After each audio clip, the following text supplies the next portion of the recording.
Okay, next for pure capacitor. Pure capacitor means that no resistance and self-inductance, so effect in the AC circuit. So means that dalam circuit ni only consists source, current flow through capacitor. So before this, you have learned about capacitor in chapter 2.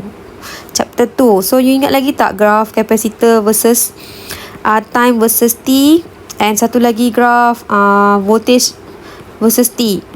Voltage ni samalah dengan graf Q versus T. Ni proses ni, waktu ni capacitor ni kosong lah, no charge. Jadi apa yang berlaku bila current flow? So current akan reduce, iaitu current akan reach maximum I0, and then Q ni akan starting from zero lah, ataupun V dia baru nak increase sampailah dia fully charged. So, at this moment, pada masa kosong, apa yang berlaku pada graf ni kita dapat baca, pada masa kosong, at instant when switch is closed, the current is maximum through resistor. What happened to the voltage? Voltage is zero. That's why, dalam capacitor ni, current yang akan sampai dulu, baru voltage across capacitor tu akan ada. Kenapa? Sebab current kena sampai dulu, baru capacitor ni akan fully charge. Lepas dia fully charge, barulah kita assume yang voltage across capacitor tu ada nilai, iaitu sama dengan voltage supply. Macam itulah. Okay, so if the alternating voltage across the capacitor, so you can assume lah, okay, di mana pada masa kosong V nya adalah kosong, and pada masa kosong untuk I dia adalah maksimum. I assume that maksimum lah. Okay, jadi dekat sini awak perasan tak, bila dia maksimum maksudnya dia ada nilai, macam kita belajar graph sinusoidal graph. Okay, kalau graph cos beza dengan graph sin. Apa beza graph cos dengan graph sin? Okay, kalau graph cos pada masa kosong dia ada nilai. Kalau graph sin pada masa kosong dia kosong, betul? Jadi dekat sini nampak tak? Dia wakilkan I ni menggunakan cos. Sebab dia nak cakap I yang akan masuk dulu dalam kapasitor, barulah voltage tu akan masuk. Jadi I dia guna cos, V dia guna sin. Okay? I dia guna cos, V dia guna sin, because from based on explanation yang capacitor during charging process, I akan reach dulu, baru voltage akan sampai dalam dalam capacitor. Okay, so the equation of the alternating current in capacitor, ini just dia punya derivation lah, di mana dia nak tunjuk macam mana keluar I tu sebagai cos. Okay, so based on current equation, I equal to dq over dt. Q ni sama dengan CV, equation dalam charge chapter 2. And then V ni kan keluar daripada sin omega t, so dia buat macam ni. And then kita differentiate sign lah, kita akan dapat differentiate sign akan dapat cos. That's why dia akan keluar CV0 omega cos omega t. So ini sebenarnya sama dengan kita boleh compare I equal to I0 cos omega t, di mana I0 dekat sini nilainya sama dengan CV0 omega. Okay, so dia just nak tunjuk lah. Alright, so kenapa pula tiba-tiba ada or sign pula kat sini? Sebab dia nak tunjuk nanti ada tak perbezaan phase different. Bila nak buat phase different, you kena gunakan function yang sama. You tak boleh tolak phase angle antara sin dengan cos. You kena tolak function yang sama. That's why dia tukar equation cos omega t ni menjadi sin. So bila tukar jadi sin, dia akan jadi sin omega t plus pi per 2. Okay, so tak payah risau benda ni. Dia tak tanya pun, cuma awak kena tahu sama ada dalam kapasitor siapa lead siapa, V lead I ke I lead V. So ini adalah saya punya terms untuk kapasitor. Awak ingat perkataan ICE, di mana ICE ini merujuk kepada current lead voltage. Ini merujuk kepada voltage, current lead voltage dalam kapasitor. Current lead voltage dalam kapasitor, kalau you nak ingat lah.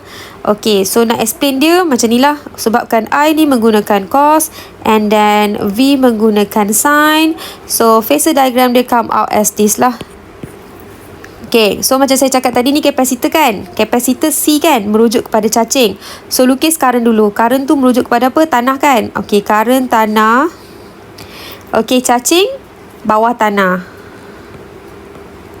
Inilah phasor diagram dia, general phasor diagram. Ni sebab dia dah pusing. Dia pusing, tapi kalau awak tengok pun still sama. I mendahului EV. Nampak tak omega dia ni? I duduk depan anak panah. Nampak tak? Anak panah, I duduk depan anak panah. So ni pun betul juga. Okay, alright, so dia cakap therefore the phase difference between V and I. Nampak tak? Dia tolak V dengan I. Jadi V dia punya phase angle berapa V? Omega T. Phase angle I, omega T plus pi per 2. Betul?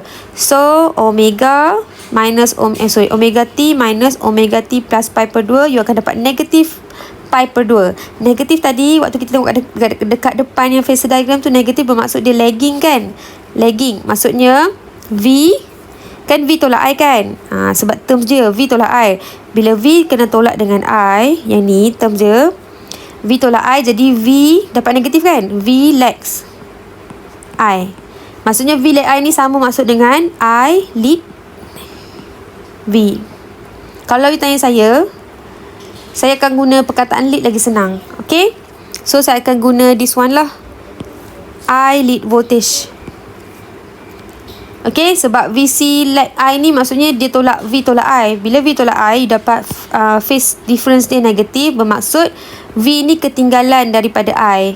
Ketinggalan sebanyak pi per 2 lah, iaitu 90 degree daripada I. So, sama juga maksud kalau I mendahului VC dengan 90 degree ataupun half radians. Okay? Tak susah pun. Okay, just ingat yang ni je. Ni pun awak dah boleh explain dah. Whereas I is lead VC. I mendahului voltage across capacitor sebanyak pi per 2. Macam tu lah. Okay, so next, impedance in pure capacitor. Okay, impedance in pure capacitor. So, kita dapat daripada definition Z equal to V0 over I0. So, V0 is V0. So, I0 tadi datang daripada definition equation sign tadi kan, yang saya dah tulis. C V0 omega. So, bila kita potong V0, kita akan dapat 1 over C omega. Omega C lah. So, ini sebenarnya dia adalah sama. 1 over omega C ni adalah sama dengan impedance bagi pure capacitor, where we call it as XC tu adalah capacitive reactant. Okay, omega kat sini bermaksud 2 pi F. Yang ni ikutlah mana satu yang ada soalan sesuai untuk you guna. Okay, F is frequency, C is capacitance of the capacitor lah dalam farad tu. Okay, so yang ini penting, XC ni untuk capacitor. Nama dia capacitive reactant. Okay, capacitive reactance is opposition of the capacitor to the alternating current flow and is defined by XC equal to VRMS over IRMS, V0 over I0. So, kalau contoh you belajar Ohm's law tu kan, V is equal to IR. Tapi untuk VC, dia adalah IXC. Kalau dalam resistor, VR kan, VR is equal to IR. Tapi untuk dalam capacitor, dia mesti guna dia punya opposition lah. Tapi nama dia capacitive reactant. Kenapa nama dia capacitive reactant? Kenapa reactant? Because dia tidak terlibat dengan loss of energy. Loss of energy maksudnya power loss. Dia tak ada power loss, energy per time lah kan. Okay, so that's why nama dia reactant. Walaupun dia opposition of the capacitor to the alternating current, tapi dia tidak melibatkan power loss. Okay. Next is capacitive reactance, skala quantity and unit is ohm. Sama macam unit resistor lah. Okay, the relationship between capacitive reactance XC and frequency can be shown by the using graph XC versus frequency. Kalau you nampak kat sini, dia adalah inversely proportional based on this equation lah. Di mana frekuensi tinggi, XC akan rendah. So, kena tahu graf ni. Alright, ini adalah impedance dalam pure capacitor. So, nilainya adalah XC. Kalau impedance dalam resistor, dia adalah R. Huraian duduk belakang tu lah. Itu adalah impedance bagi dalam AC.